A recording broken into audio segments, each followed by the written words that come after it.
You land at JFK after 5 months abroad, tired, jet-lagged, ready to get back to your normal life. You hand the officer your green card. He scans it. The machine beeps. But instead of the quick nod you expected, the officer pauses, looks at the screen, and says something that makes your stomach drop. Step aside for a moment. Another officer approaches with a tablet. A camera flashes.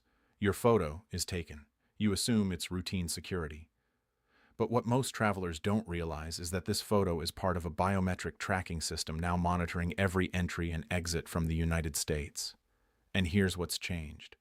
Green card holders who thought everything was fine are suddenly being flagged the moment their card is scanned. A red indicator appears. A number shows next to their name. 183 days. 190 days. Sometimes more. Within seconds, the officer asks the one question that can change everything. Why were you outside the United States for so long?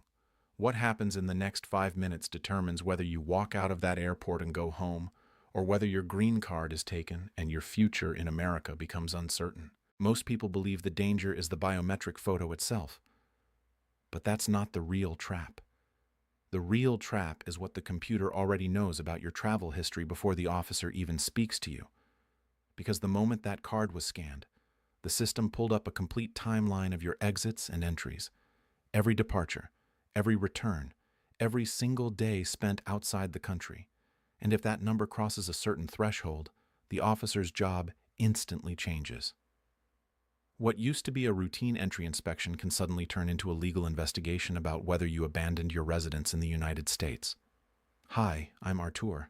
Today I'm breaking down exactly what's happening at U.S. airports under the new biometric entry-exit rules that took effect December 26, 2025, and most importantly, how you can protect yourself before you ever reach that immigration desk. Let me start by explaining what actually changed and why it matters so much for green card holders. On December 26, 2025, the Department of Homeland Security expanded something called the Biometric Entry-Exit Program. The name sounds technical and harmless, but the change behind it is actually very significant.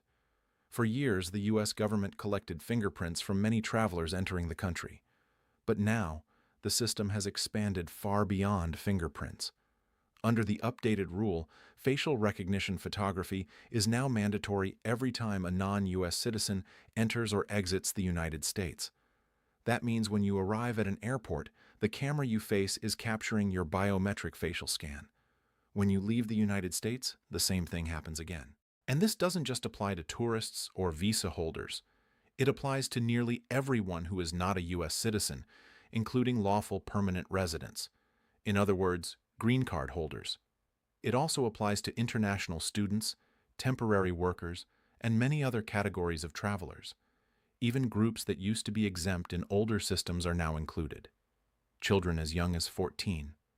Elderly travelers who previously avoided biometric screening. Everyone is now part of this system.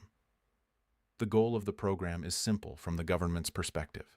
Create a reliable biometric identity match every time someone enters or exits the country, so that authorities can track travel records more accurately and detect immigration violations more efficiently.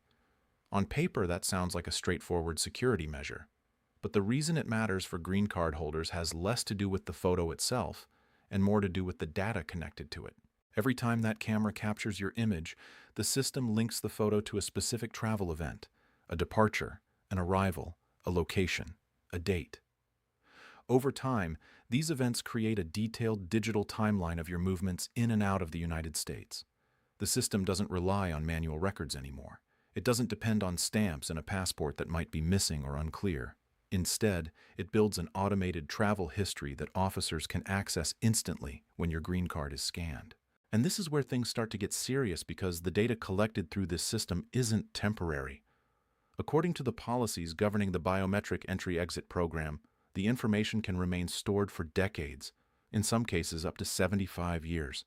That means each travel record becomes part of a long-term database maintained by the federal government.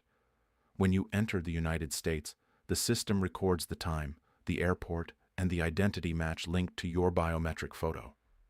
When you leave the United States, the same thing happens again.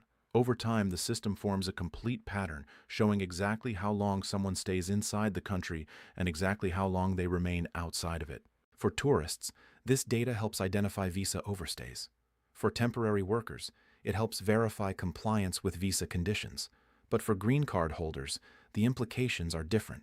Because permanent residency carries a specific expectation under immigration law, you are supposed to maintain your primary residence in the United States. That expectation has always existed, but in the past it was sometimes harder for officers to see the full picture immediately. Now the timeline appears automatically the moment your card is scanned. If someone left the United States and returned after several months, the officer doesn't have to estimate or guess anymore. The system simply displays the number of days outside the country. And if that number crosses certain thresholds that immigration authorities pay attention to, it can trigger additional scrutiny right there at the inspection booth. This is why many travelers who thought they were returning home normally are suddenly being asked more detailed questions about their trips. Now, let me address the biggest misunderstanding that gets green card holders into trouble. The 6-month myth. Many people believe there is a strict rule that says if you stay outside the United States for more than 6 months, you automatically lose your green card. That is not actually how the law works. There is no automatic cancellation at the 6-month mark. However, once an absence crosses that time frame, it can raise questions about whether the resident truly intends to live in the United States. And those questions are exactly what immigration officers are trained to evaluate when someone returns to the country after a long trip. In the past, answering those questions often depended on what information officers could gather during a short conversation at the airport. Sometimes travelers misremembered dates.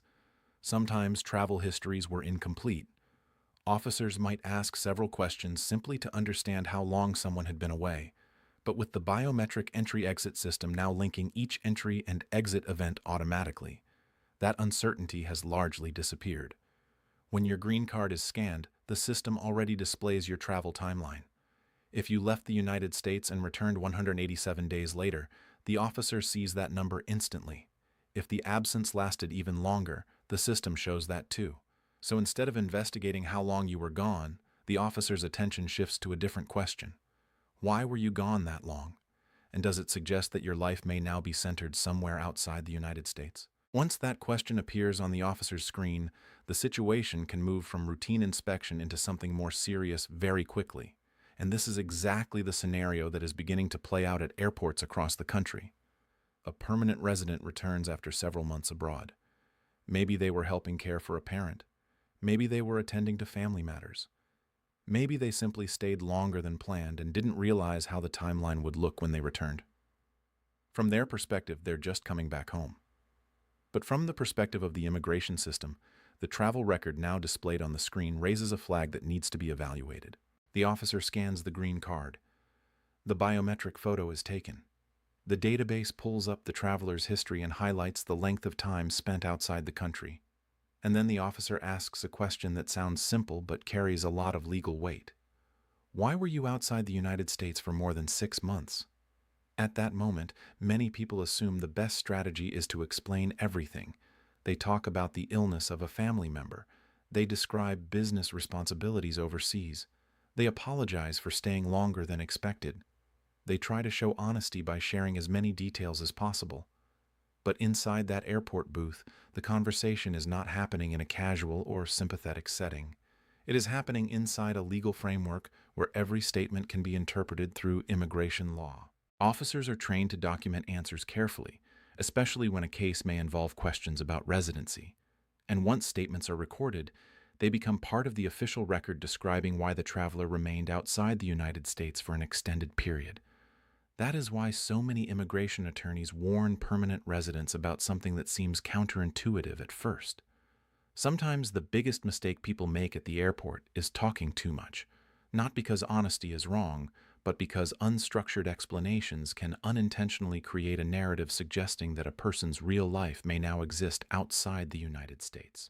When that narrative appears in the officer's notes alongside a long travel record displayed by the biometric system, it can lead to deeper scrutiny and sometimes referral to secondary inspection for further questioning. What surprises many green card holders is how ordinary explanations can suddenly sound very different when they are written down inside an immigration report. Imagine an officer asking why you stayed abroad for so long, and the first thing that comes to mind is the truth. Your mother was sick, and you needed to take care of her. From a human perspective, that explanation makes perfect sense. Anyone would understand it, but immigration officers are trained to evaluate statements through a different lens. Their job is not to judge your intentions emotionally. Their job is to determine whether your residence is still centered in the United States. So when they hear an explanation like that, they may document it in a very specific way. Instead of writing a long personal story, the officer might summarize it as something like, "Traveler remained abroad to care for family member." In legal interpretation, that sentence can sometimes be viewed as evidence that the traveler's primary obligations are outside the United States. Now consider another very common response. Someone says they stayed longer because they were handling business or property matters overseas. Again, from the traveler's point of view, this is simply being honest about why the trip extended. But when an officer writes that explanation down, it might be recorded as maintaining economic ties abroad.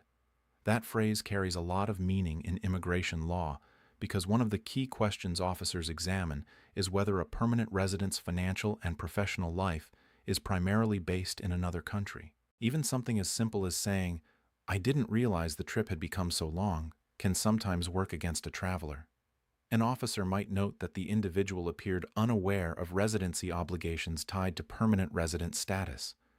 When multiple statements like this appear together in an inspection record, they can unintentionally create a picture suggesting that the traveler's real life may be somewhere outside the United States. And remember, the biometric system has already provided the timeline of the absence.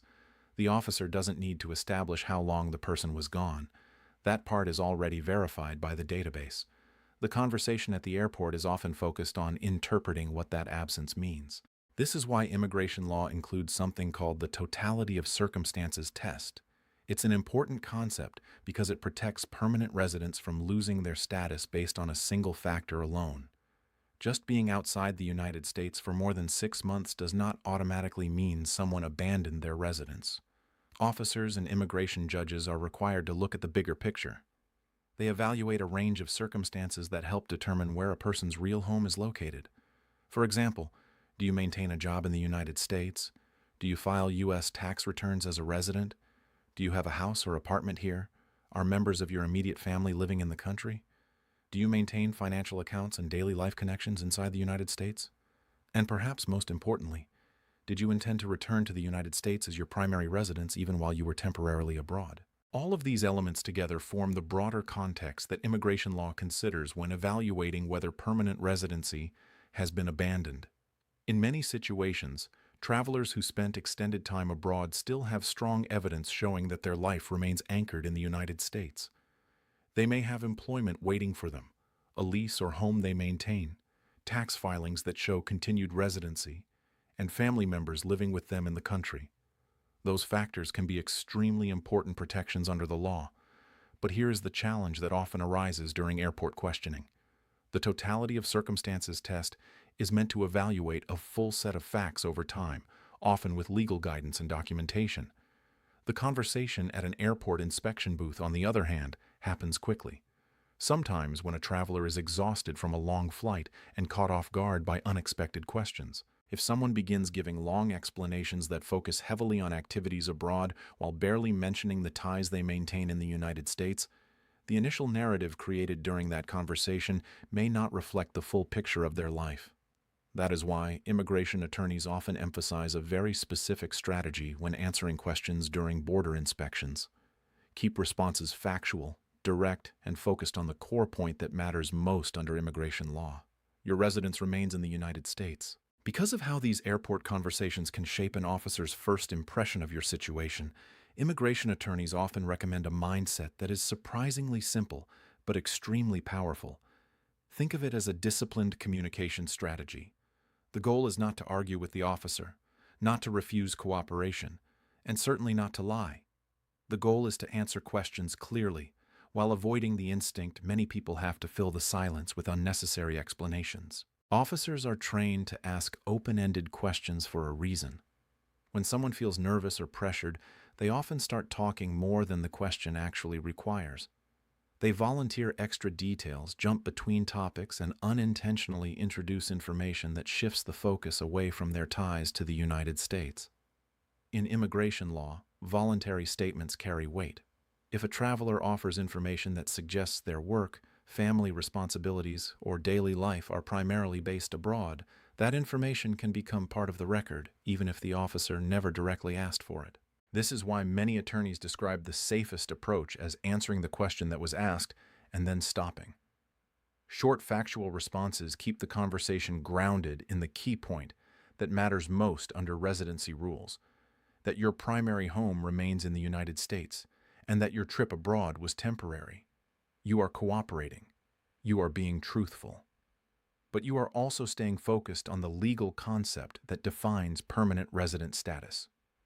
The moment someone begins offering long emotional narratives or complex explanations, the conversation can easily drift into areas that create confusion or unintended implications. Remaining calm and concise helps prevent that. It also signals that you understand the seriousness of the inspection process and are responding carefully rather than reacting out of panic. So what does that actually look like when you're standing at the inspection booth after a long flight? Let me walk through the process step by step so you understand how experienced immigration attorneys advise clients to handle these situations. The first step occurs before any questions even begin, when the biometric camera is used to capture your photo under the current entry-exit system. This step is mandatory. The camera matches your facial image with the identity linked to your travel record.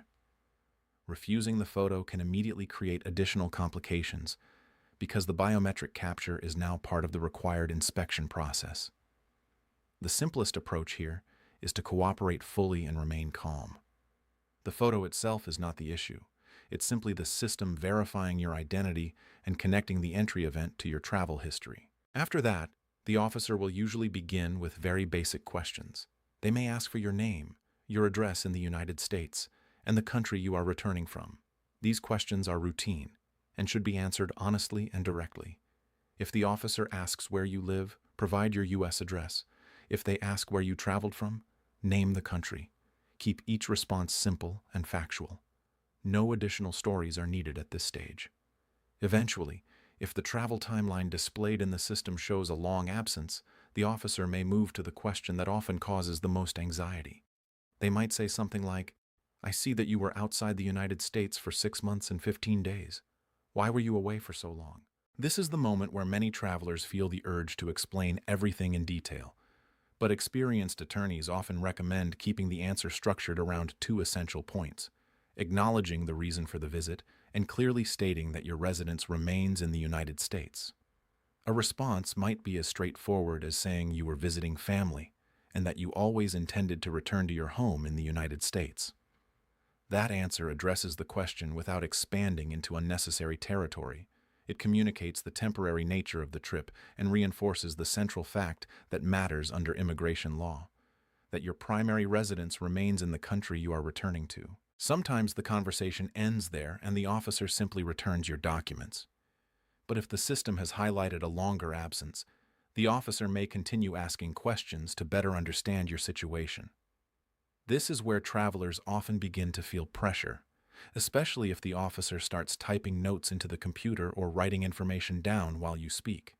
Seeing that can make people nervous, and when people get nervous, they often begin talking more quickly and offering additional explanations that weren't actually requested. The key thing to remember is that questioning by itself does not mean you are in trouble. Officers routinely ask follow-up questions when reviewing travel history, and the way you respond can make a significant difference in how the conversation unfolds. If the officer asks why your trip extended longer than expected, the safest approach is still the same. Keep your answer short, factual, and centered on the idea that your residence is in the United States. For example, you might explain that family circumstances required your presence for a period of time, and then calmly reinforce that your home, work, or daily life remain based in the United States. That keeps the explanation connected to the key issue the officer is evaluating. If the officer asks what ties you maintain in the country, that is your opportunity to briefly mention the elements that demonstrate residency. Things like your job, your home or apartment, your tax filings, or immediate family living with you in the United States. The important detail here is that these answers should be concise and truthful. You're not trying to build a long legal argument at the airport. You're simply responding to the questions while clearly reinforcing that your life is centered in the United States and that the trip abroad was temporary. There is another moment during airport inspections that many travelers don't anticipate, and recognizing it can help you stay calm if it happens. If the officer begins documenting your answers in detail or indicates that your case may require additional review, they may tell you that you need to proceed to secondary inspection. Hearing those words can feel intimidating, but secondary inspection does not automatically mean something negative is about to happen. It simply means another officer will take more time to review the situation in a separate area of the airport. At that point, the questioning may become more detailed and officers may ask for additional clarification about your travel history or your ties to the United States. This is the stage where immigration attorneys often recommend remembering a very important right that travelers have during the inspection process. You are expected to cooperate with lawful inspection procedures, but you are also allowed to request guidance before answering complex questions that could affect your immigration status. A calm and respectful way to express that is by saying that you would like to speak with a supervisor or seek legal guidance before providing further detailed answers. This type of statement does not mean you are refusing cooperation. Instead, it signals that you understand the seriousness of the situation and would like to make sure you respond appropriately. In many cases, simply requesting clarification or supervisory review can slow the process down and ensure that the situation is handled carefully. It also helps prevent a traveler from feeling pressured into giving rushed explanations that might later be misunderstood. The most important thing during any inspection is maintaining composure. The officers are doing their job, and your goal is to respond calmly, while protecting your rights and making sure that the information presented accurately reflects your situation as a permanent resident of the United States. If a traveler is directed to secondary inspection, the environment usually changes quite a bit from the quick interaction at the passport control booth. Instead of standing in a line of arriving passengers, you may be asked to sit in a waiting area while officers review your travel history more carefully. Your documents might be taken temporarily while they check records in the system. Officers may review the timeline of your departures and arrivals, and they might ask additional questions about your job, your home address, or the purpose of your extended stay abroad. For many people, this is the most stressful part of the process because it feels uncertain and unfamiliar. But it's important to understand what the officers are actually doing. Their task in secondary inspection is to determine whether your travel history raises serious concerns about abandonment of permanent residency, or whether the situation can be clarified with additional information. During this stage, they may ask questions that seem repetitive. They may ask about when you left the United States, when you plan to return, what responsibilities kept you abroad, and what ties you currently maintain inside the country. Sometimes they will also review databases connected to immigration filings, previous entries, and other official records. The conversation may feel more formal because the officer is gathering details that could potentially become part of an official report. This is why staying calm and answering questions carefully remains extremely important. Travelers sometimes feel pressure in this environment and start trying to resolve the situation quickly by agreeing to whatever suggestion the officer presents. But this is exactly the moment when careful attention matters most. One of the most critical situations that can arise during secondary inspection involves a document that some travelers have never heard of until it suddenly appears in front of them. It is a form used to record voluntary abandonment of permanent resident status. The idea behind this document is that a permanent resident can choose to give up their green card if they no longer intend to live in the United States. In legitimate situations, some people do decide to surrender their permanent residency voluntarily because their life has moved permanently to another country. But problems occur when exhausted travelers feel pressured to sign documents they do not fully understand simply because they want the stressful airport situation to end. Signing a voluntary abandonment form can have extremely serious consequences because it formally records that the individual is giving up permanent resident status. Once that form is signed, reversing the situation can be very difficult. That is why immigration attorneys consistently give the same advice. Never sign any document related to abandoning your residency unless you fully understand it and have had the opportunity to seek legal guidance. If a traveler is presented with paperwork suggesting voluntary abandonment, the safest response is calm and respectful. You can explain that you do not wish to abandon your permanent resident status and that you would like the opportunity to speak with an immigration attorney before signing any documents. This response does not create conflict with the officers.